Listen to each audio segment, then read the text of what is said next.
Good morning and welcome back to the Core Connection. I'm Mira Rubin here with you on Enlightened World Network.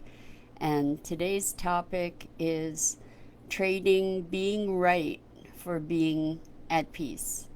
And I'm excited to talk about it. But before we get started, let's just settle in and connect. Take a deep breath in through your nose. Hold it and feel that vibrant energy of life just coursing through your body, imagining it going through into all your cells. And exhale tension, any tension in your neck, in your shoulders, in your back, in your jaw. Let's take another deep breath in through your nose. Hold it and just imagine vital life energy coursing through and beyond your body. And as you exhale, just release any remaining tension. And then let's gently press our palms together and softly rub your fingers against your palms. Feel that tingling in your fingers. Feel the tingling in your palms. And just become present to being here in your body right here, right now. Good morning, Becky. It's wonderful to see you here this morning. Thanks for being here. And Dido, thank you for being here. It's wonderful to have you here. So today's topic is trading being right for being at peace, or another way that it was spoken by one of my clients was trading certainty for peace. And given that this is such an interesting time of passions and perspectives, we have an opportunity to engage with others on a level that is unprecedented, I think, in terms of the real honesty and authenticity that we have the opportunity to bring forth.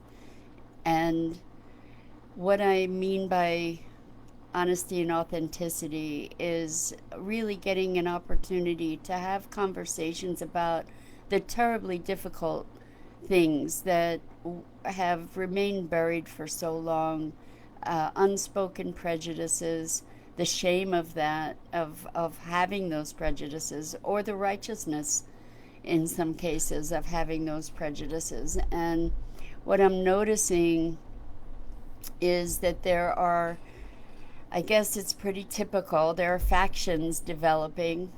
Um, I guess maybe there are factions being exposed, but there are factions developing around this notion of racism, even challenging the idea that there is systemic racism toward people of color.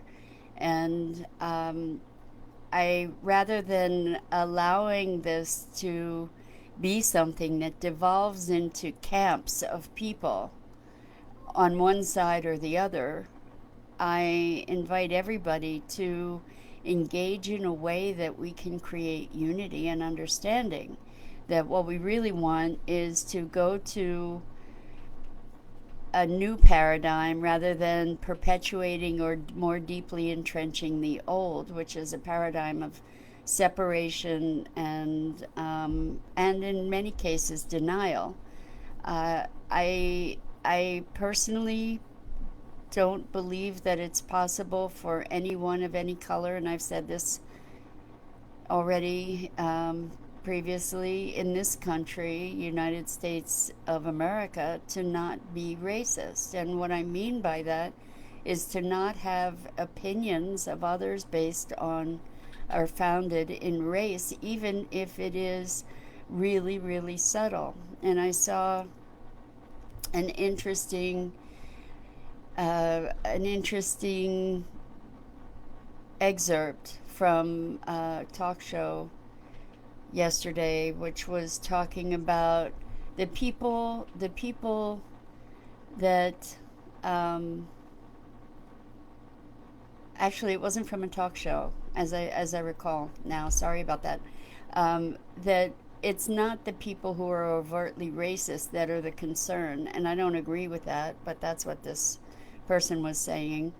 But the person who is liberal and upper middle class, who when confronted by a circumstance that is challenging their behavior in some way, pulls the race card and reports to the police that they're being harassed by a black person. And I imagine you've probably seen what this is in reference to. Good morning, Sally. Wonderful to have you here. And good morning, Barbara. I'm so glad you ladies are here. Thank you. We're talking about, just to circle back around, the choice of certainty versus peace, or trading being right for being at peace. Anyway, this video went viral of a white woman in Central Park, I think, who was walking her dog, and a black guy, told her that she should have the dog on the leash, and I believe there are leash laws, and she was caught on camera saying, "I'm going to call the police," and or she did call the police and said that she was being harassed by a black man and that they should come in and get him. And so what that exposes is this underlying, very quiet current, until it's stirred up, quiet current of underlying bias. And I believe it's that kind of bias that isn't exposed until there's a provoking incident exists across the board to varying degrees, regardless of your cultural identity or racial identity. So this, going back to the theme for this morning, which is being right or being at peace, or giving up certainty in exchange for peace, is about creating bridges rather than further division. And we have the ability to do this. And what does it mean to be building these bridges when these factions of, this side of the polarizing sides of an issue? Well, one thing that we can do is come to our conversations with one another, have conversations with people that have differing viewpoints, but come to those conversations from a place of the intention to make connection and the intention to bridge difference and promote understanding, not just to have your point understood. And that's really what this person that I engaged in this conversation with this person who had a massive breakthrough. And it wasn't even in respect to the issue of race or the things that are emerging right now in our culture. It was in the context of family relationships. But what the baseline is, that rather than holding to the righteousness of our individual opinions and our determination that we are right, we know the truth, there are many truths. Truth is not, maybe fortunately or unfortunately, is not an absolute, despite the fact that we treat it that way. And what I may see as undeniably true, you may see as the opposite. And so when we have a conversation, whether it's of a political or a principled nature or a racial nature, let's have those conversations from a place of understanding and with an intention to connect. So here's another really important important piece. Actually, before I move into that, I just want to read what Dido said. It makes me think of a prayer that of Saint Francis: "Seek to understand rather than to be understood." And you did it again, Dido. You just got the kernel of exactly what I'm trying to say. So thank you so much for that. In seeking to understand, what we're doing is we are elevating the other person that we're speaking to out of our respect for them as human beings, and thereby we elevate ourselves as well, because we are being the best of human beings that we can be by connecting and by communicating from the heart and from intention. So this is the other thing that I was going to say, is that we're called in creating in this new paradigm of humanity to move from outcome, or a focus on outcome, to a focus on intention. And so if the outcome is to convince somebody of my point of view, that's kind of going into a conversation from a mode of domination, or manipulation even, rather than true connection and coevolution. And what we have the opportunity to do is, instead of going in with the intention to make you see the things the way I see them, or to make you understand, I'm going to go into a conversation with the intention of connecting and understanding where you're coming from, and finding a way that you and I, despite our differences, can still find a way to connect with one another and to communicate beyond or across our differences. And who knows, there's a possibility that we may come to a greater affinity for one another's vantage points, and we may even end up on the same page.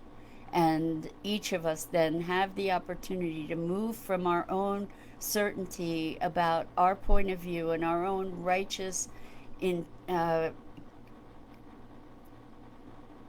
stuckness. I'm going to say stuckness, but our own definitive, absolute stance, to be able to entertain truly from a place of connection another person's vantage point.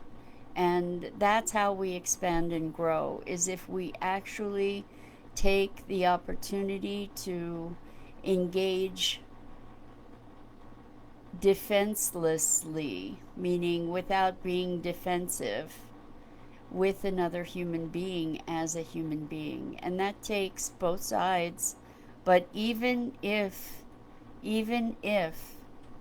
it's one-sided, that too can create the opportunity for transformation. Even if you are the one coming to a conversation with an open heart, you can exercise the willingness to release your need to convince another person of your vantage point, and you can choose to entertain another perspective, to see if there is a way, by entertaining that vantage point, that you can expand your own experience and your own awareness and understanding.